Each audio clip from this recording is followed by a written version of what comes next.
आओ बेटी संगीता। साथ में दामाद जी नहीं आए? नहीं आए। क्या बोल रही हो? शादी के बाद पहली बार घर आई हो, साथ में दामाद जी आते तो हम भी खुश हो जाते। वो यहाँ पर अपने खुशी से आए, ऐसा हो ही नहीं सकता। क्या बोल रही हो तुम? उन्हें अगर यहाँ बुलाना है तो पहले उनकी भाभी से इजाजत लो, उसके बाद ही वो आएंगे। वो तुम्हें कुछ परेशान कर रही है क्या? ऐसा कुछ नहीं है माँ, हमेशा भाभी भाभी ही करते रहते हैं, उनके अलावा किसी की बात नहीं सुनते। लगता है जैसे वश में कर लिया हो। फिर मुझसे शादी क्यों की है समझ नहीं आ रहा। तुम इतना दुखी होकर क्यों बात कर रही हो?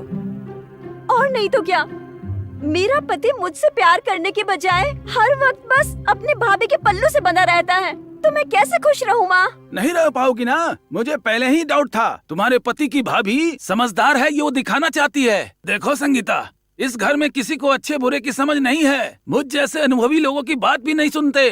अब क्या हुआ, तुम्हारी जिंदगी तो बर्बाद हो गई ना। बस करो आप। कोई अनुभवी इंसान ऐसी बातें करता है क्या? शादी होने के बाद ऐसी छोटी मोटी समस्याएं तो होती ही रहती है ना।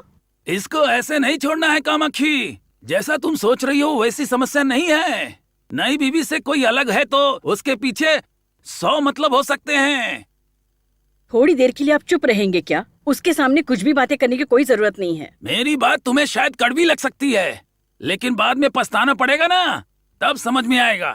और वैसे भी तुम्हें और तुम्हारे पति को शादी के वक्त ही मैंने कह दिया था, ये ठीक नहीं है। जो कह रहा हूँ वो सही है, तुम मान लो। मैं आपके पास आई थी क्या बात लेकर? आप पहले यहाँ से चले जाइए। ऐसी अपशकुनी बातें करने के लिए आप पैदा हुए हैं क्या? ओहो, फिर से कहता हूँ संगीता, समस्या को नजरअंदाज करोगी तो जिंदगी भर पछताओगी। भगवान भी तुम्हारा कुछ नहीं कर पाएगा, डेफिनेट। कैसे इंसान है ये? बच्ची की अभी अभी शादी हुई है और ये कैसी बातें कर रहे हैं? इनकी जीभ काट डालनी चाहिए।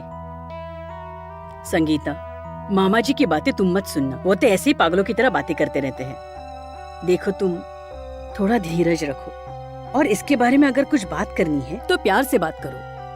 कैसे माँ? घर में भैया भाभी ही बड़े हैं, मैं कैसे बात करूँ?